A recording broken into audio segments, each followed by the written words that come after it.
એકાદશી એ હિન્દુ ધર્મમાં અત્યંત પવિત્ર અને ફળદાયી માનવામાં આવે છે.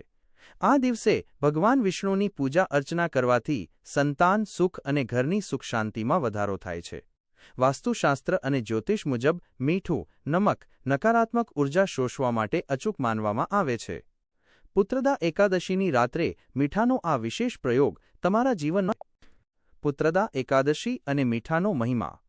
મીઠું માત્ર સ્વાદ માટે નથી, નકારાત્મકતાને દૂર કરવાનું શક્તિશાળી માધ્યમ છે. વાસ્તુ મુજબ મીઠું રાહુ અને કેતુના પ્રભાવને ઓછો કરે છે અને ઘરમાં સકારાત્મક ઉર્જાનો પ્રવાહ વધારે છે. 1. મુખ્ય દ્વાર પર મીઠાનો પ્રયોગ. એકાદશીની રાત્રે ઘરના મુખ્ય પ્રવેશદ્વારના એક ખૂણામાં એક નાની વાટકીમાં સિંધવ મીઠું ભરીને મૂકો. ફાયદો: આ પ્રયોગથી બહારથી આવતી નકારાત્મક ઉર્જા ઉંબરાની અંદર પ્રવેશી શકતી નથી. નોંધ: બીજા દિવસે સવારે આ મીઠાને વહેતા પાણીમાં પધરાવી દેવું અથવા બહાર ફેંકી દેવું. 2. બાથરૂમમાં કાચની વાટકીમાં મીઠું. વાસ્તુશાસ્ત્ર મુજબ બાથરૂમમાં સૌથી વધુ વાસ્તુ દોષ હોય છે. એકાદશીની રાત્રે કાચની એક નાની વાટકીમાં દરિયાઈ મીઠું ભરીને બાથરૂમના કોઈ ખૂણે મૂકી દો. ફાયદો: તે ઘરની આર્થિક તંગી દૂર કરે છે અને પરિવારના સભ્યોનું સ્વાસ્થ્ય સુધારે છે. 3. આર્થિક વૃદ્ધિ માટેનો ઉપાય. તમારા ઘરની તિજોરી અથવા જ્યાં તમે પૈસા રાખો છો ત્યાં એક લાલ કપડામાં એક ચપટી સિંધવ મીઠું અને એક લવિંગ બાંધીને મૂકો. ફાયદો: આનાથી લક્ષ્મીજીની કૃપા જળવાઈ રહે છે અને બિનજરૂરી ખર્ચમાં ઘટાડો થાય છે. અન્ય મહત્વપૂર્ણ વાસ્તુ ટિપ્સ. પુત્રદા એકાદશીના દિવસે માત્ર મીઠું જ નહીં પણ નીચેની વાસ્તુ ટિપ્સ પણ અનુસરવી જોઈએ. તુલસી પૂજા. એકાદશીના દિવસે સાંજે તુલસીના ક્યારોમાં ગાયના ઘીનો દીવો પ્રગટાવો અને 11 પરિક્રમા કરો. નોંધ: રવિવારે કે એકાદશીએ તુલસીને જળ ન ચડાવવું જોઈએ, માત્ર દીવો કરવો. કચરા પોતામાં મીઠું. જો તમે એકાદશીએ ઘરની સફાઈ કરતા હોવ તો પાણીમાં થોડું મીઠું ઉમેરીને પોતા કરો. તેનાથી ઘરમાં રહેલી ક્લેશ અને અશાંતિ દૂર થાય છે. ઉંબરાનું પૂજન. રાત્રે ઘરના ઉંબરા પર હળદરથી સ્વસ્તિક બનાવો. તે દેવી લક્ષ્મીના આગમનનો માર્ગ મોકળો કરે છે. સાવચેતી અને નિયમો. 1. મીઠાનો પ્રકાર. હંમેશા શુદ્ધ સિંધવ મીઠું, રોક સોલ્ટ અથવા દરિયાઈ મીઠાનો ઉપયોગ કરો. સાદા આયોડિન યુક્ત મીઠા કરતાં આ વધુ અસરકારક છે. 2. ફેંકી દેવાની રીત. ઉપયોગમાં લીધેલું મીઠું ક્યારેય ફરીથી ખાવામાં ન વાપરવું. તેને હંમેશા ઘરની બહાર ગટરમાં અથવા ફ્લશ કરી દેવું. 3. માનસિક શુદ્ધિ. કોઈપણ ઉપાય કરતી વખતે મનમાં શ્રદ્ધા અને ભગવાન વિષ્ણુ પ્રત્યે ભક્તિ હોવી અનિવાર્ય છે. પુત્રદા એકાદશીની રાત્રે આ સરળ એક ચપટી મીઠાનો પ્રયોગ તમારી પ્રગતિના દ્વાર ખોલી શકે છે. આ ઉપાયો શ્રદ્ધાપૂર્વક કરવાથી ચોક્કસ શુભ ફળ મળે છે. શું તમે જાણવા માંગો છો કે આ એકાદશીએ પૂજાનો શુભ મુહૂર્ત કયો છે અથવા ઉપવાસના કયા નિયમો પાળવા જોઈએ? એકાદશી અને મીઠું, નમકનો સંબંધ શાસ્ત્રો અને વાસ્તુશાસ્ત્રમાં ખૂબ જ ઊંડો છે.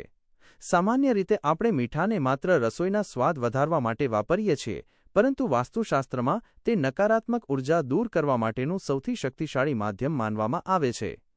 એકાદશી એ ભગવાન વિષ્ણુનો દિવસ છે અને આ દિવસે મીઠાના ખાસ પ્રયોગો કરવાથી ઘરમાં સુખ, શાંતિ અને લક્ષ્મીનો વાસ થાય છે.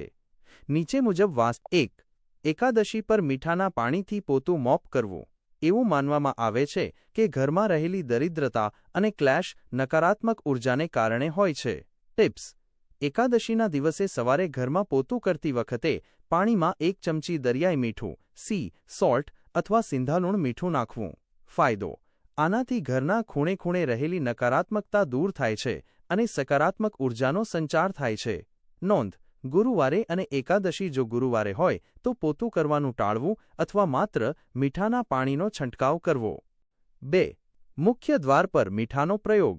વાસ્તુ મુજબ ઘરનો મુખ્ય દરવાજો એ ઉર્જાના પ્રવેશનું સ્થાન છે. ટિપ્સ. એક લાલ કપડામાં થોડું આખું મીઠું બાંધીને તેને મુખ્ય દ્વારની ઉપર લટકાવી દો. ફાયદો. આ પ્રયોગથી કોઈની ખરાબ નજર દોષ ઘરમાં પ્રવેશતી નથી અને બહારની નકારાત્મકતા બહાર જ રહે છે. 3. બાથરૂમ વાસ્તુ દોષ નિવારણ. બાથરૂમમાં રાહુ અને કેતુનો પ્રભાવ વધુ હોય છે, જે ઘણીવાર માનસિક તણાવનું કારણ બને છે. ટિપ્સ. કાચના એક વાટકામાં દરિયાઈ મીઠું ભરીને બાથરૂમના એક ખૂણામાં મૂકી દો. ફાયદો. મીઠું હવામાં રહેલા ભેજ અને નકારાત્મક તરંગોને શોષી લે છે. દર એકાદશીએ આ મીઠું બદલી નાખવું અને જૂનું મીઠું ફ્લશ કરી દેવું. 4. સુખદ દાંપત્ય જીવન માટે. જો પતિ પત્ની વચ્ચે વારંવાર ઝઘડા થતા હોય તો એકાદશીએ આ પ્રયોગ કરવો જોઈએ. ટિપ્સ: બેડરૂમના એક ખૂણામાં સિંધાલુણ મીઠાનો એક નાનો ટુકડો રાખો. ફાયદો: આનાથી મન શાંત રહે છે અને પરસ્પરના સંબંધોમાં મધુરતા આવે છે. આ ટુકડાને દર મહિને બદલતા રહેવું. 5. ધન પ્રાપ્તિ અને બરકત માટે.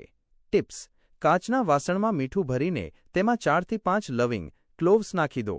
આ વાસણને ઘરના કોઈ સુરક્ષિત ખૂણામાં અથવા તિજોરી પાસે રાખો. ફાયદો: લવિંગ અને મીઠાનું મિશ્રણ ધનને આકર્ષિત કરે છે અને ઘરમાં પૈસાની તંગી રહેતી નથી. 6. સ્વાસ્થ્ય માટે મીઠાનો ઉપયોગ. જો ઘરના કોઈ સભ્ય વારંવાર બીમાર પડતા હોય. ટિપ્સ: એકાદશીના દિવસે બીમાર વ્યક્તિના પલંગ પાસે કાચની શીશીમાં મીઠું ભરીને રાખો. ફાયદો: તે વ્યક્તિની આસપાસની નકારાત્મકતાને શોષી લે છે, જેનાથી સ્વાસ્થ્યમાં ઝડપી સુધારો જોવા મળે છે. એકાદશીએ ખાસ ધ્યાનમાં રાખવાની બાબતો. 1. દાન. એકાદશીના દિવસે મીઠાનું દાન કરવું ખૂબ જ શુભ માનવામાં આવે છે. 2. સિંધાલુણનો ઉપયોગ. જો તમે એકાદશીનું વ્રત કરતા હોવ તો સામાન્ય મીઠાને બદલે માત્ર સિંધાલુણ સૈંધવ સોલ્ટનો જ ઉપયોગ કરવો જોઈએ, કારણ કે તે શુદ્ધ માનવામાં આવે છે. 3. પ્લાસ્ટિકનો ત્યાગ. મીઠાને ક્યારેય પ્લાસ્ટિક કે સ્ટીલના ડબ્બામાં ન રાખવું. હંમેશા કાચની બરણીનો ઉપયોગ કરવો. નિષ્કર્ષ: મીઠું એ માત્ર સ્વાદનું સાધન નથી, પણ વાસ્તુના દોષોને હરનારું અચૂક શસ્ત્ર છે.